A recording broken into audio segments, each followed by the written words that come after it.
Ladies and gents, we have got a massive transfer update from the man himself, Fabrizio Romano. Here we go. Liam Delap will be joining Chelsea this summer. And I've been talking about SEKSKO and Gyökeres for weeks. And now the man himself has confirmed what I said earlier. I genuinely thought the Benjamin Šeško talks may be further down the line than we're all anticipating. And now it is confirmed. Concrete talks are going ahead. Mikel Arteta is the one in the driving seat for this deal. Matthias Tell wants to be signed permanently as a Tottenham player, as well as Eze has been heavily linked with a move to Spurs. Osimhen is also being linked with a move to Manchester United.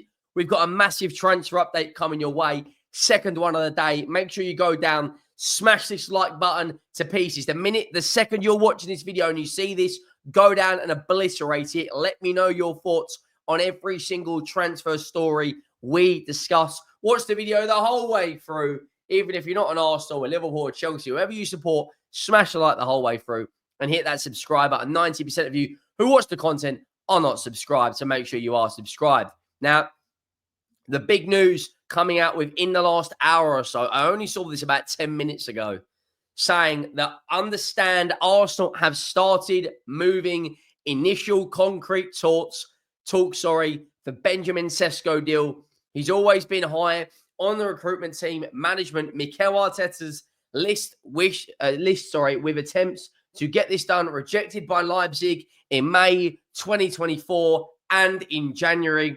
Now Šeško will leave. Arsenal are on it.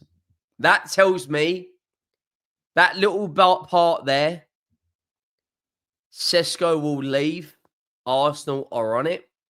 This tells me that Andrea Berta and Arteta have had deep conversations, because we know reports have come out suggesting that Berta is a big fan of Gyökeres and Arteta is a big fan of Šeško. Now, I said earlier, and I said it on yesterday's video as well, Arsenal right now have to get this right. If they're bringing in Benjamin Šeško, who we know has a lot of talent, he's a lot of reports coming out in Germany highly rate this guy. He will be one of the best number 9s in the world in a few years' time. Like, right now, I think Benjamin Šeško comes into the Arsenal team. I don't think he solidifies that number 9 role, because his numbers are quite similar with Kai Havertz. If Gyökeres comes in, I think he solidifies that number 9 role and Havertz plays a little bit deeper. Now, what this does give Arsenal, it's a sign of intent, right, that they are going to go out and sign another forward, in my opinion. I think they will also get a left winger done. Now, this is big news from an Arsenal perspective, because you look down the road. I say, it's not even down the road. You look up north at City and Liverpool. City have got Kirkes nearly done. Frimpong, here we go. And Florian Wirtz nearly done. City are looking at Cherky and looking at Reinders. Arsenal have to show the intent if they want to win a Premier League. Now, if you're bringing in Šeško, who is valued at around 75 million euros, add-ons going up to 100 million euros, then clearly, the statement of intent is Arsenal do want to win and they're going to go and spend big. You know, I honestly believe that Benjamin Šeško is not a number 9 that's going to come in and score 30 league goals. He's not a Gyökeres. He's not a Haaland. He's not an Alexander Isak.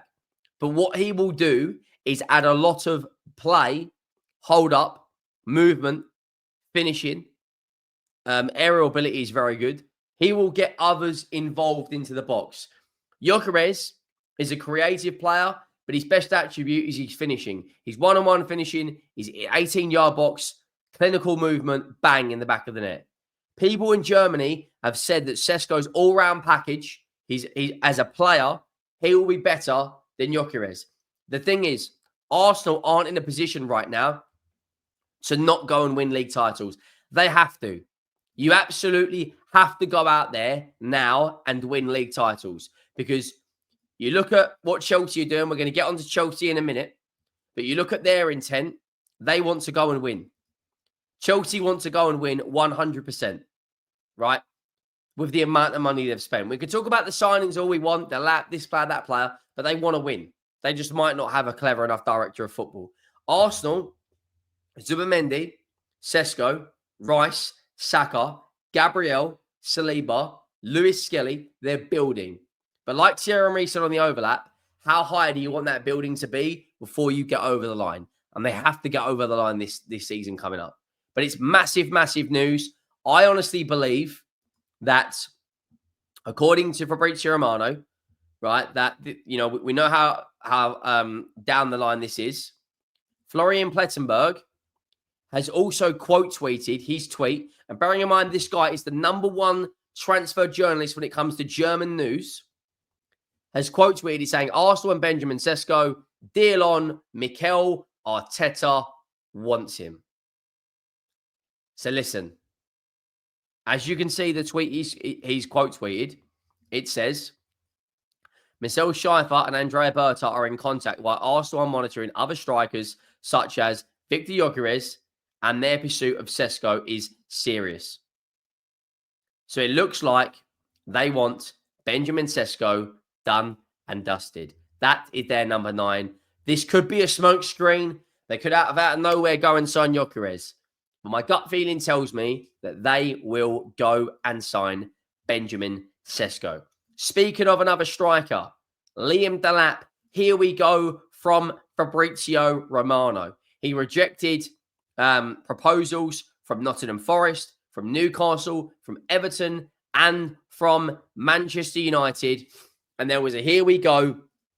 Liam Delap to Chelsea. Here we go. Agreement in place. £30 million release clause will be triggered. Manchester City will not use a buyback clause, and Delap has already accepted the Chelsea project. Long-term deal. Maresca's impact plus Champions League football is key. Delap will now join. Big, big news for Chelsea. The day after, they just won the Conference League. They've got the deal for Delap over the line. I still believe they need a more experienced number 9. As good as Delap is, as good as Jackson is, I think they need a more clinical striker in and around that box that's going to get you 20-plus goals a season. If you compare Arsenal and Chelsea, Arsenal have a forward that will get 20 goals a season in Bukayo Saka. You look at Neto, Madueke, Sancho, you look at Jackson, you look at Nkunku. There isn't really anyone in there that's going to get you 20 league goals or 20 goals in all comps. You maybe could argue Jackson. Liam Delap will sign his Chelsea contract in the next 24 hours as an Ipswich Town has now authorized medical test. Man City will get 30% of the deal, which is around, 9 million, included an agreement with Ipswich Town. Buyback clause won't be activated. Delap will join Chelsea. And that is absolutely massive, massive news. And Chelsea are not stopping there because Ekitike is one that is being heavily linked with a move to Chelsea still. Now, I look at, what Florian Plettenberg has been saying in recent days, and he follows that up with a tweet saying that Delap to Ipswich, he's reached a verbal agreement with Chelsea, deal progressing well. Then he follows it up saying, understand, Delap transfer does not affect the potential move for Hugo Ekitike. Chelsea will push for Ekitike, and there he is. If they get both of those, they are going to be a threat, an absolute threat next season. I think Jackson will be sold, maybe back to La Liga, maybe to Saudi, maybe to a German team. Who knows? But if they're getting Hugo Ekitike as well as Liam Delap, that's the sort of player that I think can learn as an understudy. Liam Delap under Hugo Ekitike. I know they're roughly the same age, but Hugo Ekitike, for me, has a lot more experience both in Europe and at the top flight competing for Champions League positions. Whereas Liam Delap's played his best football in a side that got relegated. That's no disrespect to Liam Delap. I just think personally, that he needs more experience. And now Eze, the man that has been linked with Tottenham so many times, it is absolutely insane. Yet again, is being linked with a move to Spurs. All things Tottenham have come out from a quote from a football. I don't know how reliable this journalist is or this report is. Tottenham have taken place between Eze's camp and Tottenham. Crystal Palace are not interested in selling Eberechi Eze, especially to a Premier League club. However, the only possibility is that Eberechi Eze has a release clause in his contract worth around 60 million for the clubs in Champions League. Now, according to some reports, his release clause is around 68 million. He would be a statement signing for Spurs. If we get Eberechi Eze done, for me, that's when you know we are right now. We're serious. Now, Spurs Connect put this out yesterday, saying Eberechi Eze, Tyler Diblin, Angel Gomez, Mark Gahey, and Tomori are players of interest in Tottenham. Let's break that down. Eberechi Eze, £68 million. Fantastic signing. Tyler Diblin, we've already got young winners in the young Korean lad, Odebear, Mikey Moore. You know, we've got Johnson.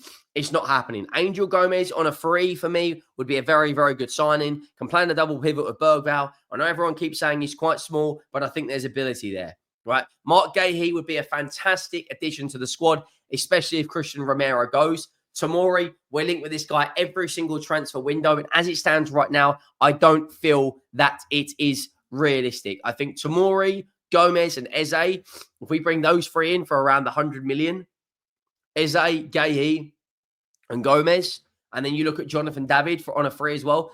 Like, in theory, we don't have to go and spend hundreds of millions of pounds to improve our squad. And we have to also expect that departures will happen this summer. But that is everything for today's video. Make sure you drop a like. Make sure you hit that subscribe button. I am out.